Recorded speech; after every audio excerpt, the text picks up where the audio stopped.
Bem-aventurado o homem que teme ao Senhor,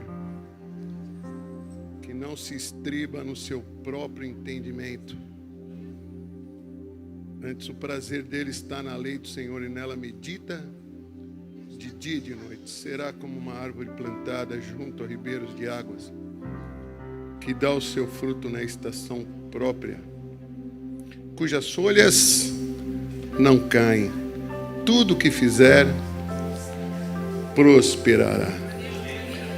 Não são assim os ímpios, mas são como a moinha que o vento espalha. É bom estar aqui na casa do Senhor, queridos. É bom compartilhar com você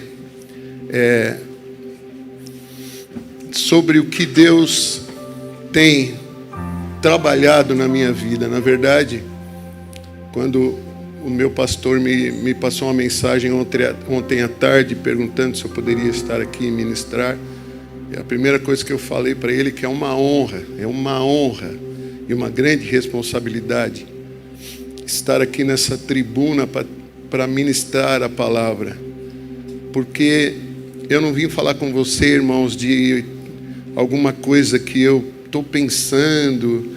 Eu quero conversar com você sobre o que eu tenho vivido. E os meus últimos 3 anos têm sido os anos mais extraordinários da minha vida. Dias de romper limites, dias de muita guerra, dias de muitas vitórias. Então, eu quero e vou compartilhar com vocês.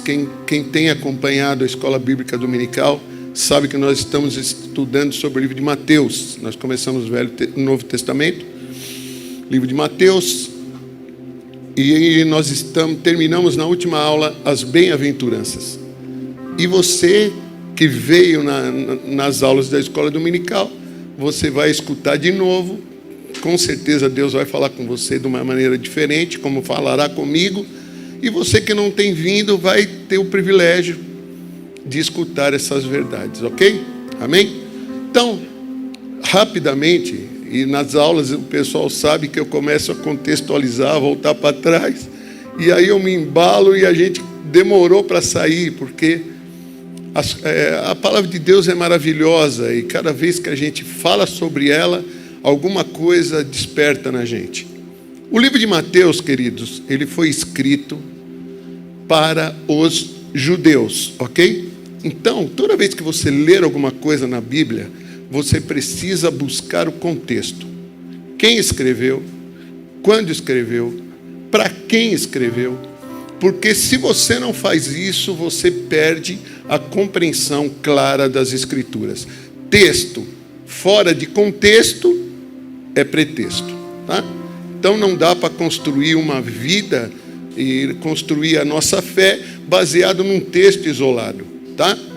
Outro dia eu falei aqui, o pessoal arregalou os olhos ficaram assim assustados, que eu disse assim: já ouviu aquele texto lá, crê no Senhor Jesus, será salvo tu e a tua casa? Quem já escutou? É para todo mundo? Não. E a prova é, quantas pessoas você não conhece que creem no Jesus de todo o seu coração e algum parente nunca se achegou a Deus? Eu conheço um monte. Então, se é crer no Senhor Jesus, será salvo tu e a tua casa, o livre-arbítrio dos seus parentes morreu, foi embora.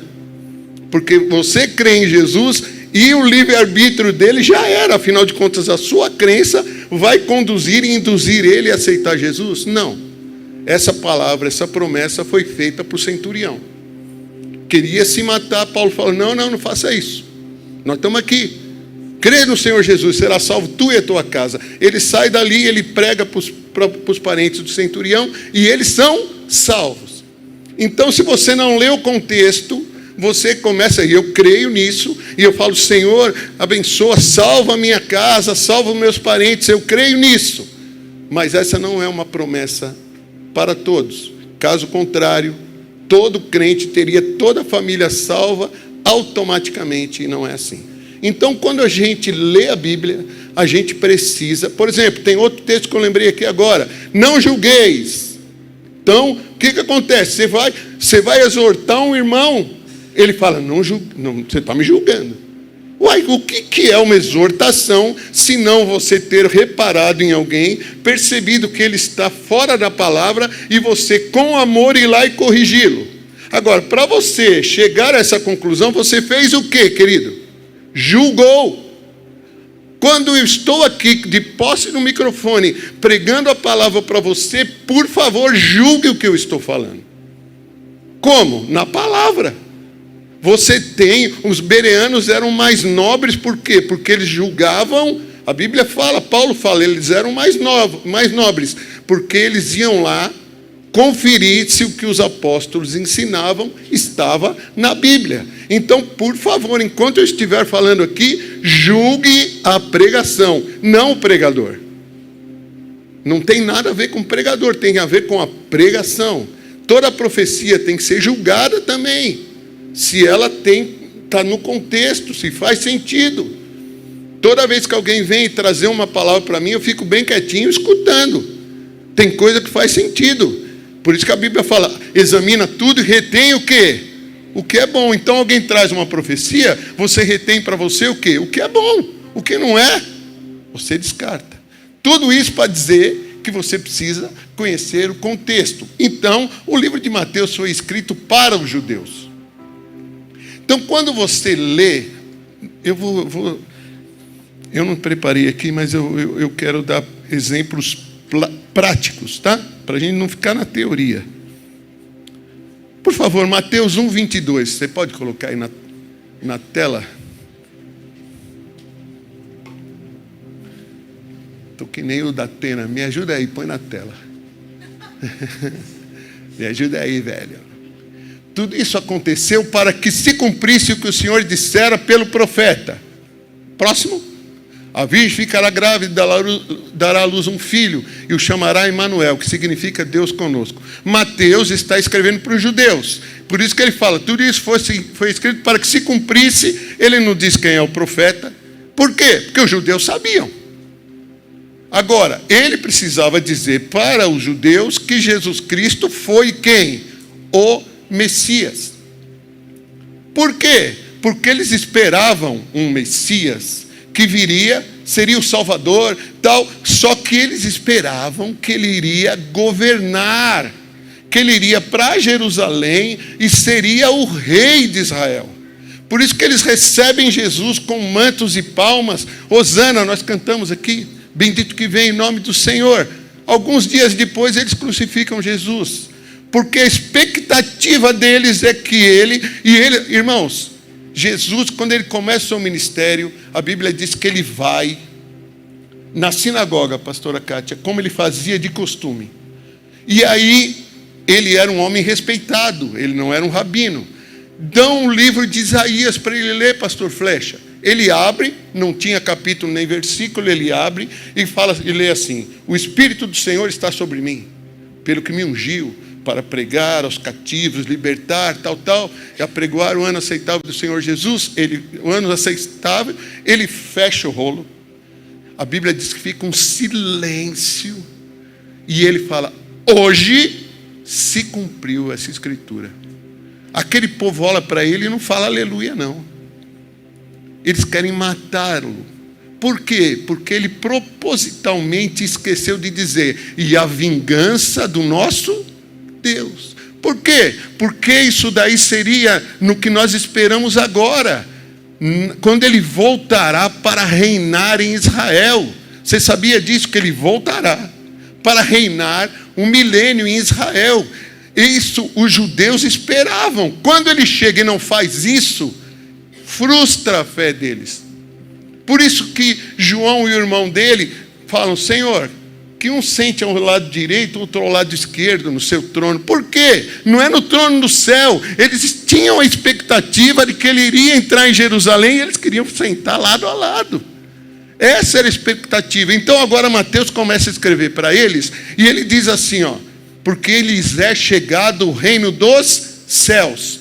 Ele não fala o reino de Deus. Por quê? Porque o judeu, ele não gosta, até hoje, se você entrar num site judaico, eles não escrevem a palavra Deus. Eles escrevem Dus. Por quê? Porque não falará o nome do seu Deus em vão. Então, o Mateus, escrevendo para o judeu, ele não fala o reino de Deus, ele fala o reino dos céus. Está vendo? Então, agora, quando você lê o livro de Mateus, você vai falar: olha, o pastor me ensinou que ele fala o reino dos céus. Outra coisa, ele começa no capítulo 1, versículo 1, dizendo: livro da genealogia de Jesus Cristo, filho de Davi, filho de Abraão. Quem veio primeiro, Abraão ou Davi? Abraão. Por que ele fala que é filho de Davi e filho de Abraão? Por quê? Lembra lá do cego Bartimeu? Jesus, filho de Davi, tenha compaixão de mim. Eles acreditavam que o Messias seria da linhagem de Davi, da tribo de Judá, e reinaria para sempre. Ok? Então Mateus diz para eles o seguinte: olha, Jesus, ele é o Messias que vocês estavam esperando. Ele é o filho de Davi, ele é o filho de Deus, ele é o filho do homem. Então, contextualizando agora, explicando para vocês sobre Mateus, porque senão eu não termino hoje, já são 9h11. Eu quero falar sobre tudo hoje. Aí, em Mateus, ele apresenta a genealogia, ele apresenta a tentação de Jesus, o batismo de Jesus, João Batista, até que ele chega no capítulo 5, e ele começa o maior discurso que Jesus fez, registrado nas Escrituras, chamado como Sermão do Monte. O capítulo 5, 6 e 7 de Mateus é o maior discurso, são palavras de Deus, palavras do próprio Jesus. Eu vou mostrar minha Bíblia para vocês, tomara que não caia nada. Não repara que ela é sujinha um pouquinho, porque ela é velha, tem mais de 20 anos. Você está vendo em vermelho escrito? Dá para vocês verem mais ou menos daí? Na minha Bíblia, tudo que Jesus fala está em vermelho.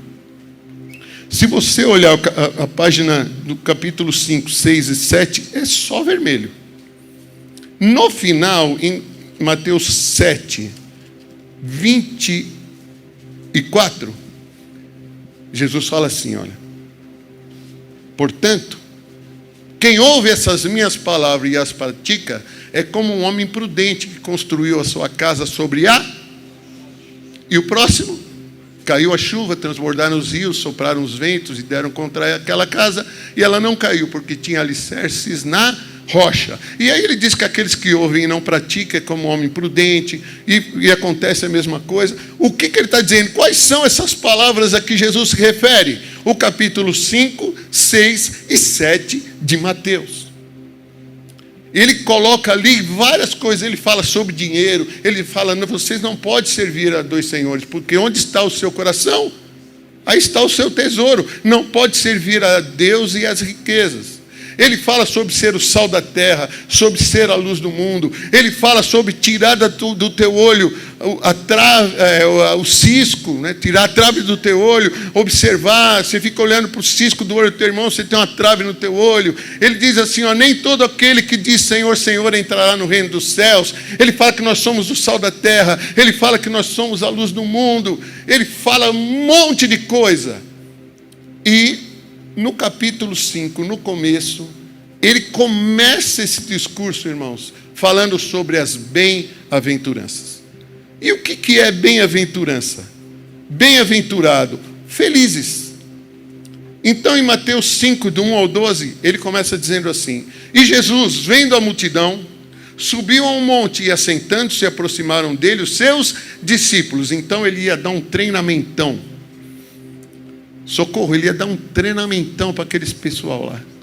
Ele senta-se e, abrindo a sua boca, os ensinava, dizendo: bem-aventurados os pobres de espírito, porque deles é o reino dos céus. Bem-aventurados os que choram, porque eles serão consolados. Bem-aventurados os mansos, porque eles herdarão a terra. Bem-aventurados os que têm fome e sede de justiça, porque eles serão fartos. Bem-aventurados os misericordiosos, porque eles alcançarão misericórdia. Bem-aventurados os limpos de coração. Volta. porque eles verão a Deus. Bem-aventurados os pacificadores, porque eles serão chamados filhos de Deus.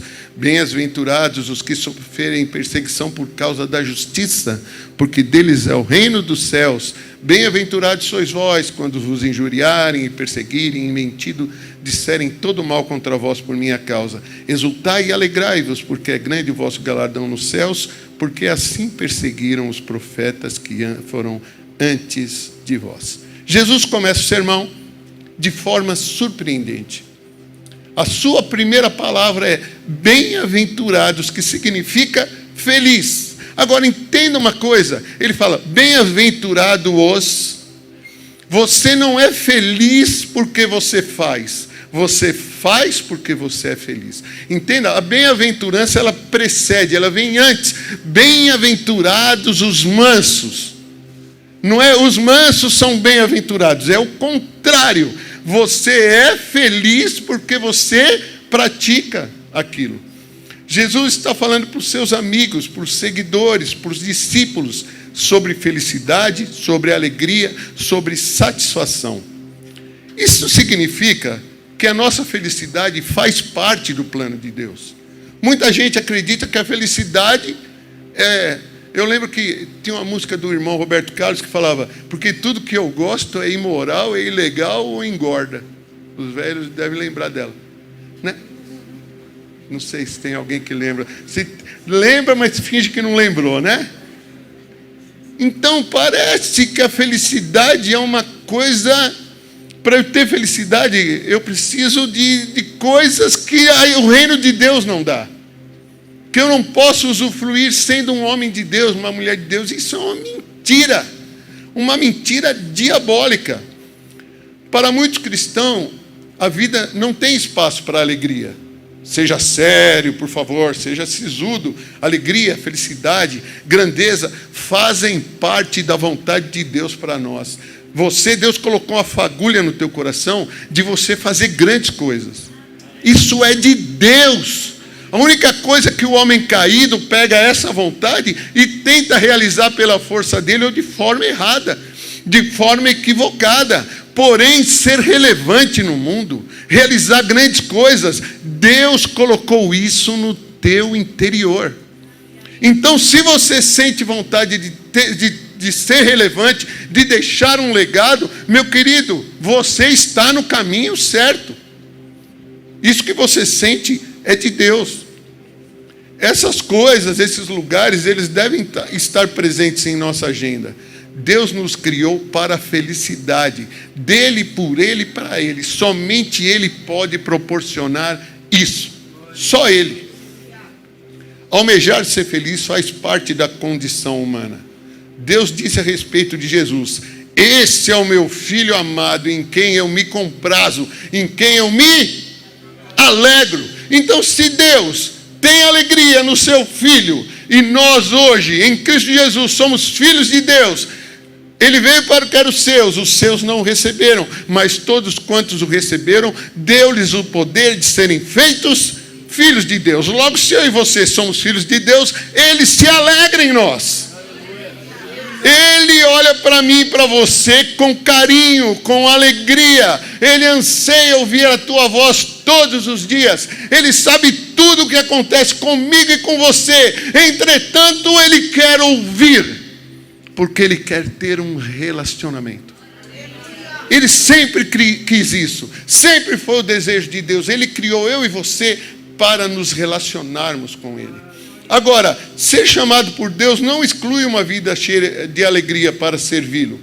Ele nos criou e sabe que o fato de nós servirmos a Ele nos fará felizes plenamente. Agostinho dizia: fomos feitos para Deus e nossa alma não encontra descanso enquanto não descansa nele. Meu querido, a felicidade é Ele. É dele. Irmãos, Paulo está pregando, está falando lá em Romanos, e doutrina, o livro de Romanos é doutrina. De repente ele fala, e eu até cochichei no ouvido da minha esposa, Wesley. Eu falei: rapaz, eu não conversei com esse moço, e ele está cantando o que eu vou pregar. Ele começou aqui: ó profundidade da riqueza, e da sabedoria do conhecimento de Deus. Paulo está pregando, está fazendo um tratado teológico de Romanos, a coisa mais linda. De repente ele começa: ó a profundidade das riquezas e da sabedoria do conhecimento de Deus. Quão insondáveis são os seus juízos, impenetráveis os seus caminhos. Quem conheceu a mente do nosso Senhor? Ou quem foi o seu conselheiro? Ou quem deu primeiro para ele, para que depois fosse restituído? Porque dele, por ele e para ele são todas as coisas. Porque dele, então ele é a origem. Porque por ele, ele é o processo.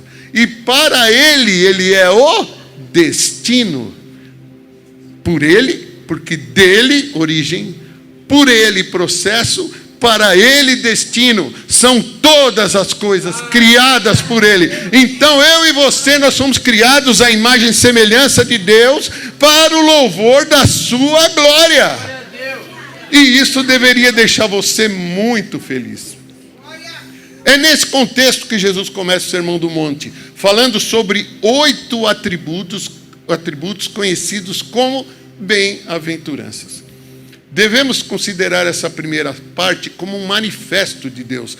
Olha, Mahatma Gandhi dizia que se você não lê nada, você lê Mateus 5, 6 e 7 e colocar em prática, mudaria o mundo.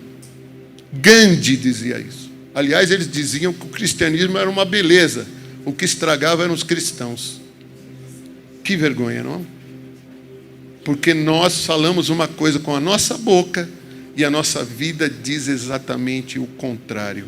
Mas estão chegando dias em que Deus está forjando homens e mulheres que vão se mover no poder de Deus, como já aconteceu várias vezes, e vai ser forjado neles o caráter de Cristo. Eles serão irrepreensíveis. A noiva do Senhor, ela é irrepreensível. E Ele está forjando isso em mim e em você e em todos quanto amam a sua vinda. Serão dias onde uma igreja gloriosa vai se levantar. O anticristo vai se manifestar, sim. Vai haver coisas que a Segunda Guerra Mundial vai ser cafezinho. Porém, eu e você, e eu creio que isso vai acontecer e nós não vamos sair antes, não vai ser um arrebatamento secreto, isso é para outra conversa, tá? Mas o derramar do Espírito Santo vai acontecer como nunca houve na história do cristianismo. Sinais e maravilhas. E você precisa estar preparado, irmão. Porque quando isso chegar e vai ser rápido, você vai dizer: e agora eu quero. Não vai dar. Não deu? Não deu. Se você não construiu antes, vai ser igual a parábola das 10 virgens. Todas elas eram virgens. Todas. Elas servas do Senhor. Todas elas tinham lamparina. Show. Elas só não tinham o quê? Azeite. E aí fala: chega o noivo, me dá o seu azeite. Não, eu sei. Olha aqui. Nossa, que egoísmo, né? E André, que egoísmo. Você vai pedir, dá o seu azeite. Não, cuida do seu aí. Qual é a mensagem dessa parábola? Você e eu somos responsáveis pela nossa preparação. Não terceirize, não culpe seu marido, não culpe seu namorado, não culpe o seu noivo, não culpe o trabalho. É com você. E um dia eu e você vamos nos apresentar diante de Deus Todo-Poderoso para dar conta do que nós fizemos nessa vida. Eita, pastor, você está falando um negócio, agora eu estou com medo, vou sair correndo. Desculpa, querido. Cristianismo não é para menino. Cristianismo não é para menino. Cristianismo é coisa séria. Cristianismo muda a vida. Cristianismo muda destinos. Cristianismo coloca você sob pressão. Porque se você um dia entrou no reino de Deus, Deus trabalhando em você, você vai entrar em crise. E essa crise é uma delícia. Pode acreditar. Eu tenho passado por isso, irmãos. Na pressão. Que nem diz o meu irmão Thales. É na pressão. Martin Lloyd Jones, um grande teólogo, diz: não temos aqui apenas uma descrição dos Hudson Taylor, George Miller, Whitefield, Wesley, John Wesley, Charles Wesley, e sim a descrição de todo e qualquer crente. Espera-se que cada um de nós siga de perto esse modelo que alcance esse elevadíssimo padrão das bem-aventuranças. Isso não é para alguns, isso não é para o apóstolo Emerson, não é para a Bispa Cátia apenas, para a pastora Leonor, é para eu, para você, para qualquer um. Isso é para todos nós, não corre não. Agora, como que a gente entra nessa bem-aventurança? Observe que no caminho você vai perceber que as bem-aventuranças é dele, por ele e para ele. Eu vou te explicar, você vai entender. A primeira bem-aventurança está lá em Mateus 5,3. Bem-aventurados os pobres em espírito, porque deles é o reino dos céus. O que é essa pobreza? É você perceber que espiritualmente você está perdido. Você é pobre, você não consegue, você é um pecador e está destituído da glória de Deus. Essa é a porta de entrada para o reino dos céus. Você percebe a sua pobreza espiritual e você se arrepende.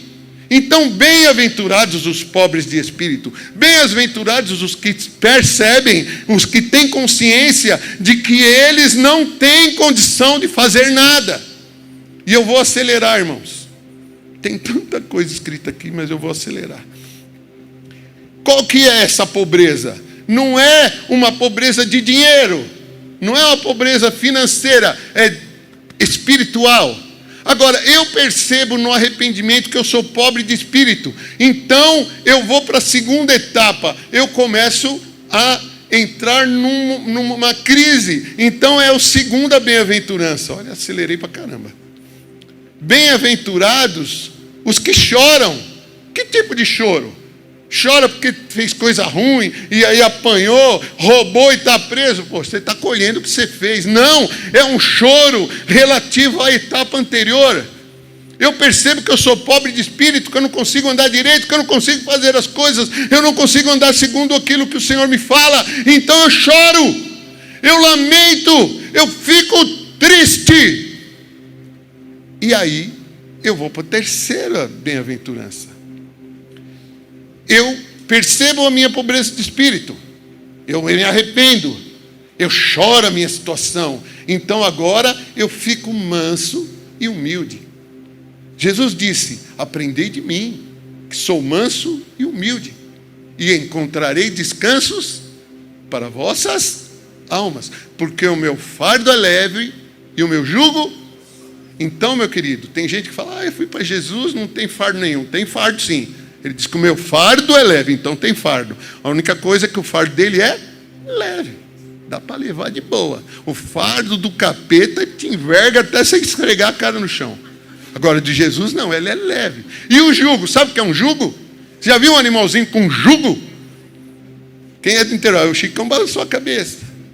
A minha Nê andava no bichinho no pelo. Ela falou: para com isso. Essa daí era... Então, o que é um jugo? Coloca no animal para que ele vá naquela direção. Então, o Senhor tem um jugo para você. Qual é o jugo dele? A palavra. O jugo dele é suave, cara. O jugo dele é suave. Agora ele diz: venha.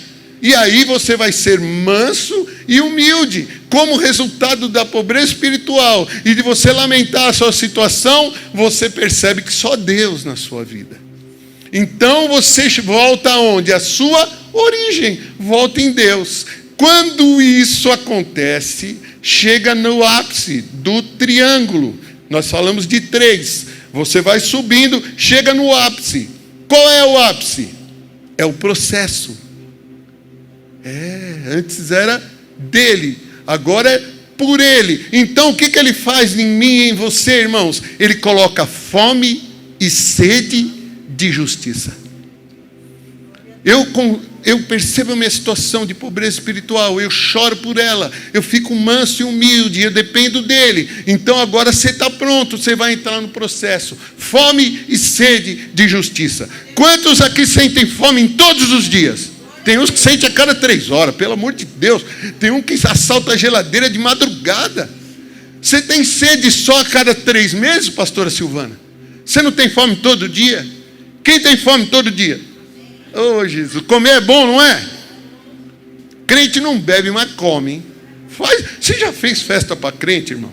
Meu Deus do céu, você tem que correr comprar mais esfirra, corre o Habib's, compra mais 200 esfirras. Os negros comem, parecem uns gafanhotos. E está certo, está celebrando. Agora, então, eu cheguei nessa condição e começa o processo. Deus coloca dentro de mim fome e sede de justiça. Fome e sede de justiça é o quê? Eu, a partir de agora, quero andar em santidade. Eu quero cumprir a palavra de Deus. Eu quero meditar na palavra dele e ser um cumpridor. Mas não é só em mim. Eu quero que isso se estenda para o mundo. Eu não vou ficar indiferente à injustiça do mundo. Só que eu também não vou querer fazer justiça com as minhas mãos. Eu entrego a justiça para Deus. Agora, no que depender de mim, eu vou praticar a justiça. Eu vou ter uma conduta de justiça. Eu agora tenho fome e sede de justiça todos os dias. E qual é o resultado? Eu percebi a minha condição de pobreza espiritual, eu me arrependi. Eu chorei a minha condição, eu lamentei. Eu fiquei manso e humilde. Deus coloca fome e sede de justiça no meu coração. E a partir de agora, eu começo a me mover pelo destino. Pelo meu destino, que é Jesus. Ele começa a colocar em mim o quê? Misericórdia. Lembra que no começo você sentiu a sua pobreza espiritual? E o que te livrou disso? A misericórdia de Deus. Então agora Ele gera em você o quê? Misericórdia.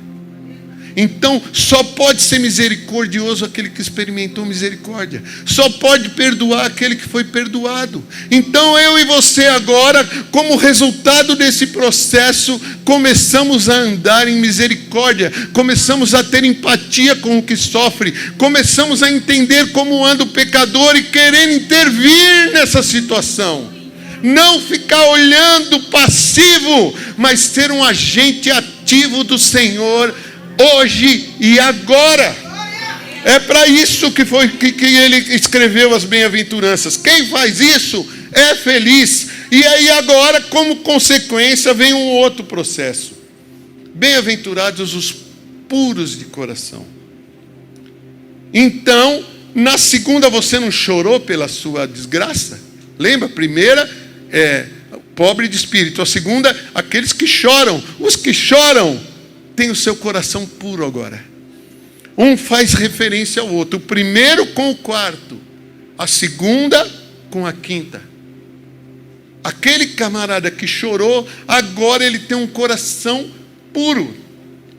Ele fala, bem-aventurados os puros de coração. Não é puro de qualquer coisa, não é puro na prata, prata pura, não. Não. E o que Jesus está dizendo? O reino de Deus é de ponta cabeça, irmãos. Entenda. Olha o que Mateus está falando para os judeus. Os judeus, eles tinham cerimônias que purificavam o exterior. Outro dia eu falei, tem criança que não vou falar. Ai, meu Deus. Qualquer coisa que acontecia com o sacerdote, ele não podia exercer o sacerdócio. Se ele, por um acaso, sem querer, ele tivesse o que eles chamam de poluição noturna, ele não podia exercer o sacerdócio. Ficava 7 dias de forma impura. Os fariseus reclamavam, falando, a gente lava as mãos, os seus discípulos não lavam as mãos. Por quê? Porque eles, aliás, isso não estava nem na palavra, isso é uma tradição que eles inventaram. E Jesus fala para eles, ei, o que contamina não é o que entra, é o que sai. Mas os puros de coração, a boca fala do que o coração está. Do que está cheio o seu coração? Se por acaso alguém pudesse abrir aí o seu peito agora, qual o cheiro que sairia? Como que nós ficaríamos aqui? Será que nós suportaríamos esse coração? De tudo que se deve guardar, diz lá em Provérbios, 4:23, se eu não me engano. De tudo que se deve guardar, guarda o teu coração, porque dele procedem os caminhos da vida. Bem-aventurado os puros de coração, pois eles verão a Deus. Recompensa, eles vão ver a Deus. Então, olha só, Mateus 23:25, presta atenção. Mateus 23:25. Olha o que Jesus fala sobre a pureza exterior que eles queriam demonstrar. Ai de vós, escribas e fariseus hipócritas, pois que limpais o exterior do copo e do prato, mas o exterior está cheio de rapina e de intemperança. Mas o interior, né? Fariseu cego, limpa primeiro o interior do copo e do prato, para que também o exterior fique limpo. Próximo.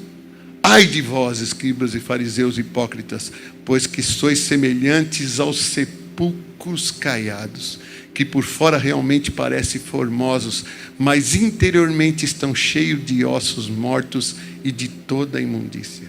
Sepulcro caiado. O que é caiado?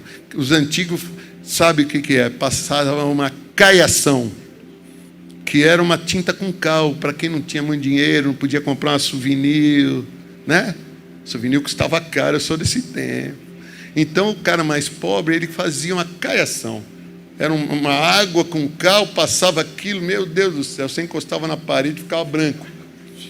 Não era? Então, o que Jesus está dizendo? Que eram sepulcros caiados, pintados com esse cal branco. Muito limpinho por fora, por dentro, péssimo. Ser puro de coração é ser sincero, íntegro consigo mesmo, com o próximo e com Deus. Sincero, sem cera. Essa expressão era usada porque os antigos vendiam mármore, e algumas peças de mármore ela trincava bem pequenininho, Ivan. E aí o cara catava cera e não percebia o trinco. Então era sem cera, ou seja, sem remendo, transparente, sincero, sem cera. É isso que Deus quer. Na verdade, Deus te conhece, querido. Então por que você fica fazendo teatro, usando máscara? E aí, como consequência, bem-aventurados pacificadores. Ora, o manso e humilde do terceiro, ele vira no sétimo o quê? Um pacificador. Mas que pacificador é esse? Aquele que luta, aquele que trabalha para que as pessoas tenham paz entre si e com Deus. O pacificador, ele tem um ministério da reconciliação. Abre aí 2 Coríntios 5:18. Não é só um ministério de pacificador entre pessoas, mas entre o homem e Deus. 2 Coríntios 5:18. Desculpa, não falei a referência, né? Não dá para abrir, né? E tudo isso provém de Deus, que nos reconciliou consigo mesmo. O que Deus fez? Nos reconciliou consigo mesmo por Jesus Cristo e nos deu o ministério da reconciliação. Isto é, Deus estava em Cristo reconciliando consigo o mundo, não lhes imputando os seus pecados, e pôs em nós a palavra da... Ou seja, você agora virou um pacificador. Agora você é um instrumento de Deus para levar aquele que está perdido a ter paz. Você crê nisso? Agora, irmãos, eu falei das sete. As 3 primeiras são a nossa origem, pobre de espírito, os que choram e os mansos e humildes. Chega no ápice, no processo onde você começa a ter fome e sede de justiça, Deus começa a trabalhar em você, você fica misericordioso, puro de coração, pacificador. Fez tudo isso, vem a 8ª. Perseguidos por causa da justiça.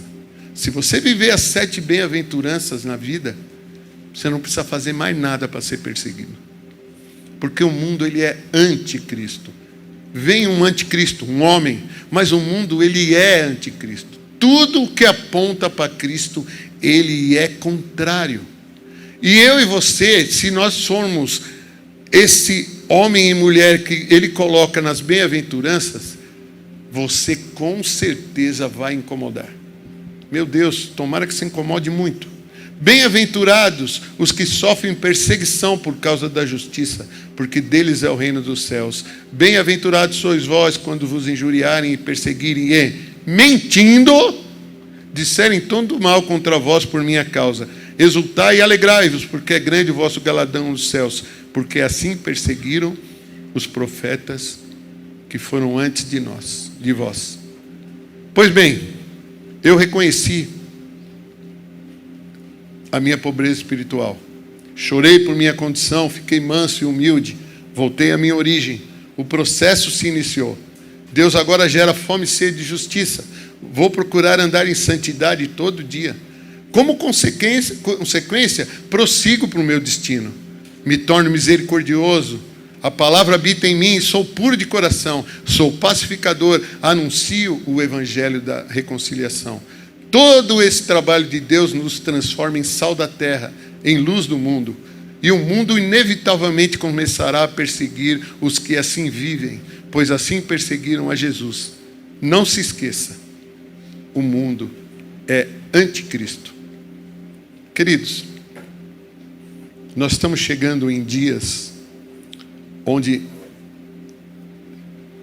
nós vamos inevitavelmente ter que fazer como fez Maria, a irmã de Lázaro. Às vezes a gente entende textos de forma errada. Por favor, Mateus 2, deixa eu ver se é Mateus 2 ou se é Marcos. Não é Mateus não. Espera aí que eu te falo já. É Marcos 2,18, por favor. Quem já ouviu falar aqui daquela passagem que Deus não coloca vinho novo em odre velho? Já leu? Bênção, né? Diz assim, ó. Ora, os discípulos de João e os fariseus jejuavam. Olha lá. E foram e disseram para quem? Para Jesus, se você leu o anterior. Por que jejuam os discípulos de João e os dos fariseus e não jejuam os teus discípulos? Ou seja, os fariseus estão falando para Jesus assim: ei, os discípulos de João e os discípulos dos fariseus, eles jejuam. Por que os seus discípulos não jejuam? Veja, irmãos, o que é um jejum? Jejum é algo que você se abstém de um alimento por algum tempo. A minha esposa, às vezes ela me liga, né? Falei até na escola dominical. Todo dia, lá pelo meio-dia, a gente conversa. E ela fala: oi, Ney, e aí, já almoçou? A primeira coisa que ela fala, ela pergunta se eu almocei. Então, se um dia eu estiver jejuando, eu vou falar não. Ela fala: por quê? Já vai falar: vai comer. Fala: não, eu estou jejuando. Então ela vai ficar sabendo. Agora, a minha filha Sofia, que está lá, o Gabriel, eu posso estar com eles e eles não vão perceber, a não ser que eu fale. Só que os fariseus e os discípulos de João, eles jejuavam para que todo mundo visse. O jejum para eles era algo externo. Eles tinham que mostrar para os outros que eles jejuavam. Então eles foram lá e falaram: por que eles não jejuam? E Jesus dá a seguinte resposta, 19. E Jesus disse-lhes: podem porventura os filhos das bodas jejuar enquanto está com eles o esposo? É uma pergunta. Ou seja, você está numa festa de casamento, o noivo está lá, você não vai comer? Está numa festa, Wesley, vai comer ou não vai? Toda hora, enquanto tem... É isso aí, eu também, estou lá com você, nós dois. Rapaz, apanhei tanto da minha mãe por causa disso, meus irmãos. Eu ia para as festas quando eu era moleque, ela lia o beabá: filho, você não encosta naquela mesa, não fica lá que nem um esfomeado, hein? Para quê? Quando chegava lá, eu encostava, Rose, e começava. Aí ela olhava assim para mim e fazia. Aí eu falava: já que eu vou apanhar, agora é que eu acabo com a festa. Já que é para apanhar, Wesley, vamos apanhar gostoso, meu filho. Apanha de barriga cheia. E aí Jesus diz assim, ó: enquanto tem consigo o esposo, não podem jejuar. 20. Mas dias virão que lhes será tirado o esposo. Então jejuarão naqueles dias. Ok? E aí ele fala no próximo: ninguém deita remédio em pano novo. Peraí. Jesus mudou de assunto, pastor? Jesus está falando uma outra coisa. Ele não estava falando de jejuar num outro texto. Esse mesmo texto, num outro evangelho, fala, eles jejuavam e oravam, tá? Porque eles também, os fariseus, eles iam para as esquinas, e iam orar nas esquinas, para que todo mundo visse eles. Então, Jesus, parece que ele mudou de assunto, não parece? Ele está falando de jejuar, ele está dizendo, olha, ninguém deita remendo de pano novo em roupa velha. De outra sorte, o mesmo remendo novo rompe o velho, e a rotura fica maior. Vai lá. E ninguém deita vinho novo em odres velhos. De outra sorte, o vinho novo rompe e os odres, e torna-se o vinho, e os odres estragam-se. O vinho novo deve ser deitado em odres novos. E ele vai para outra conversa. O que ele está dizendo aqui? O jejum e a oração que eu vou trazer, vocês não têm condição de suportar. Porque vocês estão acostumados a fazer algo para fora. Mas quando eu colocar dentro, quando eu colocar, eu vou ter que fazer novo. Você vai ter que nascer de novo. Quando você nascer de novo, vocês não têm condição. Não dá para colocar o que eu tenho em vocês, vocês vão estourar, vocês não dão conta. É isso que ele está falando. Vai chegar a hora que eles vão jejuar. E os discípulos depois de jejuaram e não foi pouco. Oraram e não foi pouco. Porque o noivo já não estava mais com eles. E porque eles agora tinham o quê? Um odre novo. Onde Deus pôde colocar o vinho novo. E acontece isso comigo e com você. Quando você e eu começamos a andar nas bem-aventuranças, na palavra, Ele vai colocar em mim e em você uma fome de justiça, uma sede de ter um relacionamento com Ele. E isso vai ser todo dia. E você vai buscar a Ele em oração, você vai buscar a Ele no jejum, você vai compreender o que está escrito aqui. Jesus não mudou de assunto, não. Ele só está dizendo que eu e você agora temos essa capacitação do alto. Isso não dá para ter, Senhor. Isso não dá para fazer pela minha vontade, pelas minhas forças, pelo que eu quero. Não! Agora, quando você chegar diante de Deus e falar, não dá, já deu, eu não consigo. Ele fala, você chegou onde eu queria. É agora que eu vou te pegar. É agora que você vai andar comigo. Agora, porque o poder de Deus se aperfeiçoa na fraqueza. Diga ao fraco, eu sou forte. Diga ao pobre, eu sou rico. Porque não tem nada a ver com a minha justiça, meus irmãos. Não tem nada a ver comigo. É tudo dele, é tudo por ele e é tudo para ele. Pedro, ele fala, Pedro, porque quando você descobre quem Jesus é, Jesus fala quem é você. Foi o que aconteceu com Pedro. Quem o povo diz que dizem que você é Elias, dizem que você é os profetas, tal. E vocês, quem dizem que eu sou? Pedrão falou, tu és o Cristo, Filho do Deus vivo. Bem-aventurado és tu, Simão. Nem a carne nem o sangue te revelou isso, mas o meu Deus que está no céu te revelou. Pero que tu és Pedro, Petrus, e sobre essa rocha, Petra, que é Ele mesmo, Jesus. Petrus é um pedacinho da rocha. Petra é a rocha inteira, é Jesus. Sobre essa Petra eu edificarei a minha igreja. Não é sobre Pedro, é sobre Jesus. E lá na frente, ele não quer ir para Jerusalém. E ele fala, você não vai lá morrer de jeito nenhum. E aí o cara que Deus fala para ele, Jesus diz, o Satanás, para trás de mim, Satanás. Outro dia eu vi um pastor pregando, eu achei interessante. Já pensou você escutar de Jesus que você é de Satanás, cara? E o cara não ficou ofendido, não. Mas aí ele fala assim, eu vou atrás do Senhor, eu vou, você vai me negar. Pedro, ele fala, Pedro, Satanás pediu para peneirar a sua vida. E eu orei por você para que a tua fé não esmoreça. Mas quando você se converter, apacenta minhas ovelhas. Presta atenção nisso, irmãos. Olha o que Jesus está dizendo. Ele está dizendo, você vai fraquejar, você vai cair, mas eu não estou nem aí, já estou te vendo lá na frente. Quando você cair, eu te levanto, apacenta minhas ovelhas.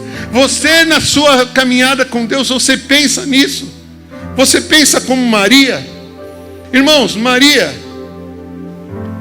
ela aparece 3 vezes, a irmã de Lázaro, na Bíblia. As 3 vezes que ela aparece na Bíblia, sabe onde ela está, Bispa Cátia?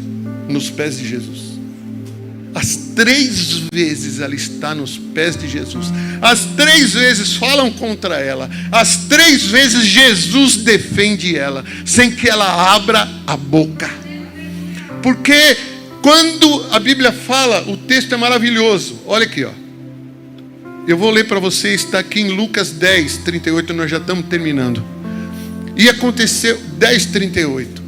E aconteceu que, indo eles de caminho, entrou Jesus numa aldeia. Essa aldeia aqui foi em Betânia, tá? E certa mulher, por nome Marta, o recebeu em casa. Quem recebeu ele em casa? Marta, guarde isso. E tinha esta uma irmã chamada Maria, a qual, assentando-se também aos pés de Jesus, ouvia a sua palavra. Então o que aconteceu? A Marta recebeu, tinha Maria também, assentando-se também. Então, se é também, tinha mais alguém. Quem estava sentado? Marta e... Só que Marta resolveu fazer o quê? Resolveu trabalhar. Ela levanta, tá? Isso eu entendo. Você já tinha prestado atenção nesse detalhe? Isso é um detalhe importante. Marta, porém, e tinha esta uma irmã chamada... Isso aí, não, anterior, por favor. Volta. Ai. E tinha uma irmã chamada Maria, a qual, sentando-se também aos pés de Jesus, ouvia a sua palavra. Ou seja, Marta estava primeiro, Maria chegou depois. Vamos lá. Marta, porém, andava distraída em muitos serviços. E aproximando-se disse: Senhor, não se te dá de que minha irmã me deixa servir só? Ou seja, ela julga Jesus, ela diz: Jesus, o que deu com você? Você não está percebendo, não? Você está sendo injusto? Ela questiona Jesus. Diz-lhe que me ajude, ou seja, para de escutar e vem trabalhar.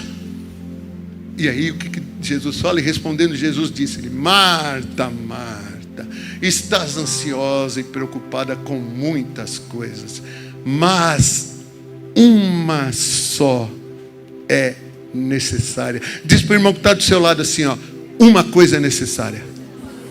Fala bem forte, com vontade. Uma coisa é necessária. 42. E Maria escolheu a boa parte, a qual não lhe será tirada. O que é necessário? Estar ao pé de Jesus, valorizar a presença dele, valorizar o relacionamento com ele. Ele é contra o serviço? De maneira nenhuma, meu irmão. Existe necessidade de ter serviço? Claro que tem. Mas o serviço só pode ser executado por aqueles que estão aos pés de Jesus.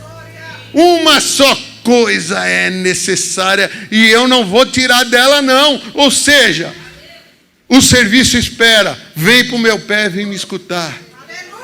O serviço pode esperar. Vem para o meu pé, vem me escutar. Isso é um desafio para mim e para você, querido.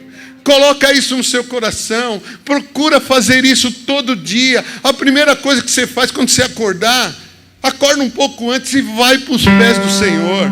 Dá a primícia do dia para Ele. Busca a face dEle. Ora. E orar, querido, não é só falar. Orar é escutar. Orar é ficar quieto. O que você ora? Irmão, ora a Bíblia. Quem ora a Bíblia, ora a resposta. Você não precisa ficar criando coisas e palavras. E no capítulo 6 de Mateus também, no Sermão do Monte, ele diz assim: olha, quando vocês orarem, não sejam como os fariseus, que acreditam que pelo muito falar serão ouvidos.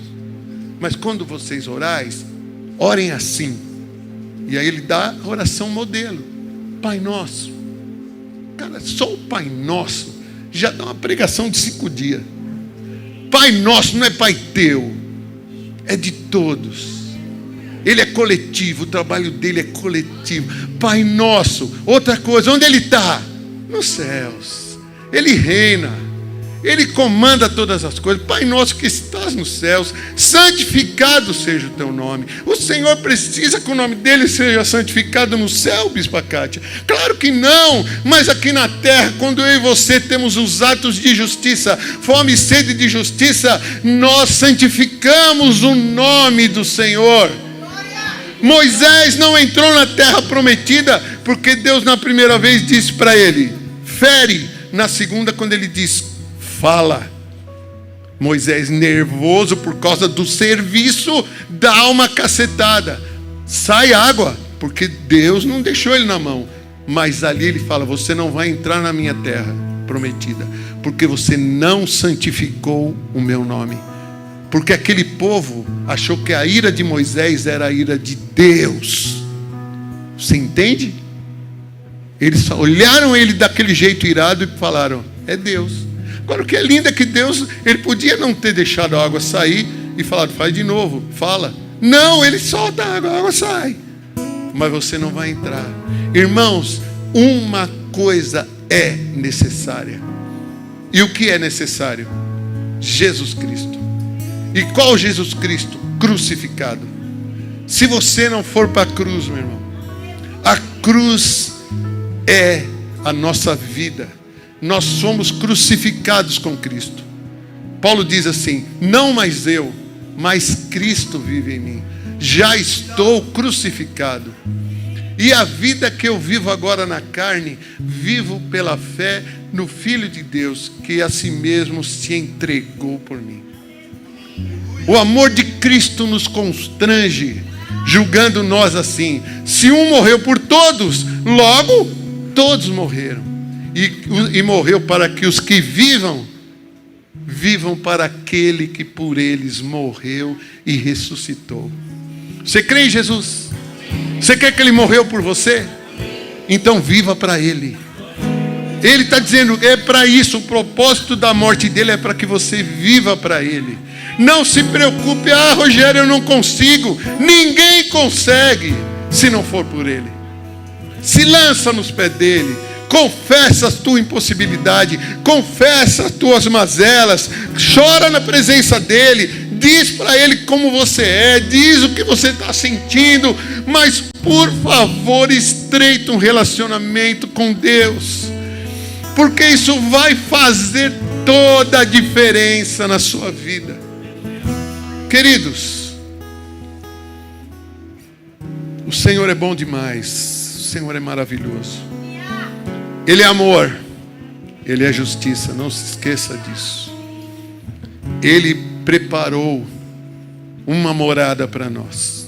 Ele mandou o seu Espírito Santo. O Espírito Santo não é uma coisa, não é um movimento, não é uma influência. Ele é uma pessoa. E ele habita em mim e em você. Quantos de vocês escutam a voz do Espírito Santo? Quantos de vocês pedem para o Espírito Santo te conduzir? Quantos de vocês pedem a permissão do Espírito Santo para fazer algo? Torna isso um hábito na sua vida. Ele é uma pessoa. Deus Pai está nos céus. Jesus Cristo está sentado à direita de Deus Pai. E o Espírito Santo mora em mim e em vocês. Não sabeis que sois o templo do Espírito Santo e que Ele habita em vós e estará em vós. O Espírito Santo é uma pessoa da Trindade. O Espírito Santo está aqui no nosso meio. O Espírito Santo nos conduz. Ele é o Consolador. Ele é o amigo. Ele é o conselheiro. Aleluia. A minha fonte é o teu amor. Vamos ficar em pé. Adora o Senhor.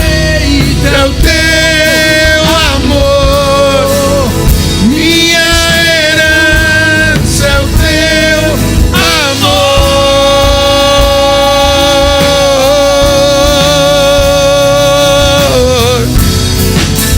A minha fonte é o teu amor. Minha colheita é o teu amor. Minha herança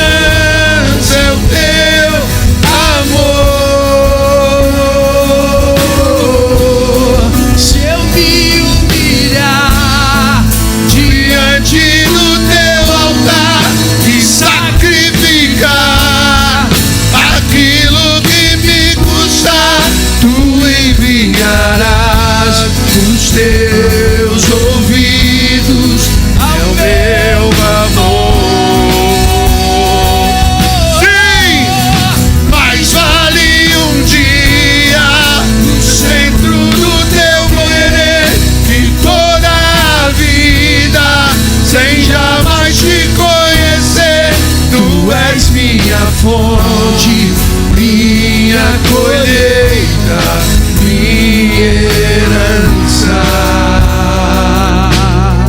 Coloca a mão no seu coração. Quero orar por você.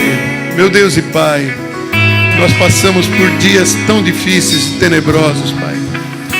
A Tua palavra diz: no mundo tereis aflições, mas tende bom ânimo. Eu venci o mundo. Tu vencestes o mundo, Jesus.